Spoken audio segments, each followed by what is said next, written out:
નમસ્તે મિત્રો, સ્વાગત છે તમારું મારી ચેનલમાં। તો આજે હું તમારી સાથે આખી ડુંગળીના શાકની રેસીપી શેર કરીશ। આ શાક એટલું તો ટેસ્ટી બનશે કે તમે આંગળા ચાટતા રહી જશો।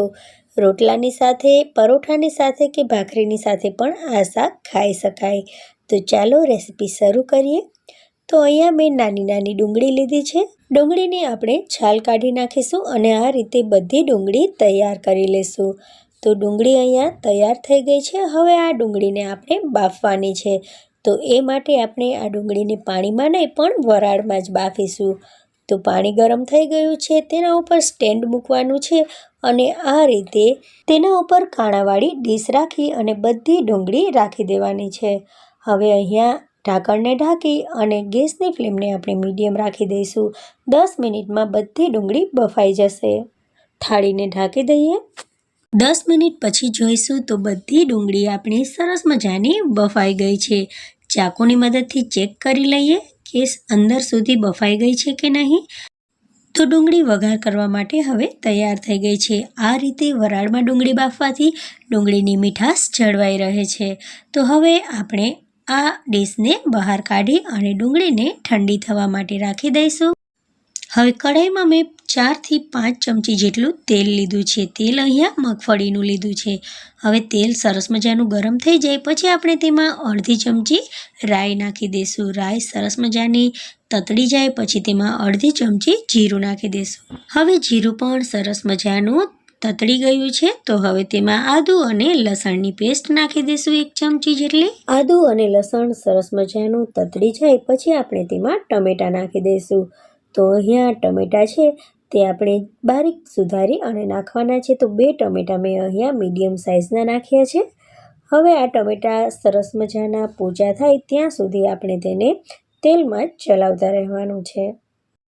2 મિનિટ પછી આ રીતે ટમેટાં સરસ મજાના પોચા થઈ ગયા છે। તો હવે આપણે તેમાં થોડાક સૂકા મસાલા નાખી દઈએ। તો ચોથા ભાગની ચમચી જેટલી હળદર, 1 ચમચી આપણે કાશ્મીરી લાલ મરચું પાવડર નાખી દઈશું। 1 ચમચી ધાણા જીરાનું પાવડર નાખી દઈશું। હવે આપણે તેમાં સ્વાદ પ્રમાણે મીઠું એડ કરી દઈશું। થોડાક મીઠા લીમડાના પાન એડ કરી દઈશું।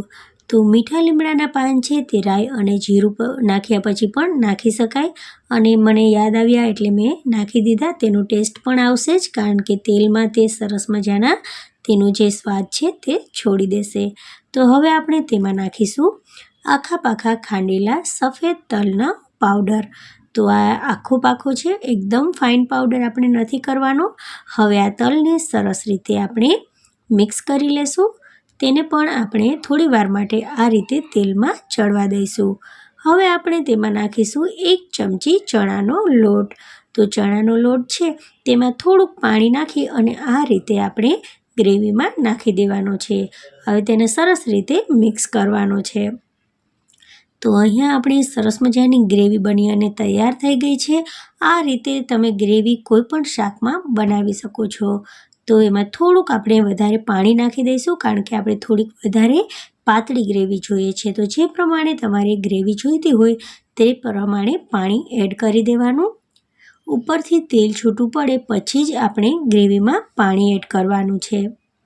તો આ પાણીને હવે આપણે ઉકળવા દઈશું। તો સરસ મજાનું જે પાણી છે જે ગ્રેવીવાળું તે ઉકળી ગયું છે। ઉકળી ગયા પછી આપણે તેમાં બધી જ બાફેલી ડુંગળી નાખી દેવાની છે। તો સરસ મજાનું ગ્રેવી બની અને તૈયાર થઈ ગઈ છે। ઉપરથી તેલ પણ નીકળવા માંડ્યું છે। તો હવે આપણે બધી ડુંગળી તેમાં નાખી દઈએ। ડુંગળીને ગ્રેવી સાથે સરસ રીતે મિક્સ કરી લઈએ અને પછી 2 મિનિટ માટે તેને ચડવા દઈએ જેથી ડુંગળી છે તે ગ્રેવી સાથે સરસ રીતે મિક્સ થઈ જાય અને ગ્રેવીનો સ્વાદ ડુંગળીમાં બેસી જાય। તો 2 મિનિટ જેટલું થઈ ગયું છે। ગેસની ફ્લેમને અહીંયા આપણે એકદમ ધીમી જ રાખવાની છે। તો સરસ મજાનું આપણું શાક બની અને તૈયાર થઈ ગયું છે ફ્રેન્ડ્સ। આ શાકને તમે રોટલા, ભાખરી, પરોઠા સાથે ખાઈ શકો છો।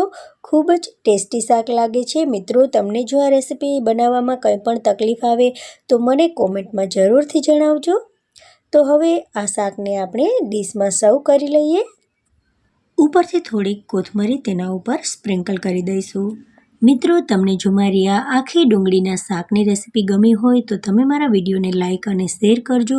મારી ચેનલને સબસ્ક્રાઈબ કરજો, બેલ આઇકોનને પ્રેસ કરજો જેથી મારા નવા વિડીયો તમને સૌથી પહેલાં મળતા રહે. Thank you for watching. મળીએ નવી રેસીપી સાથે. ત્યાં સુધી બાય, ટેક કેર, જય હિન્દ.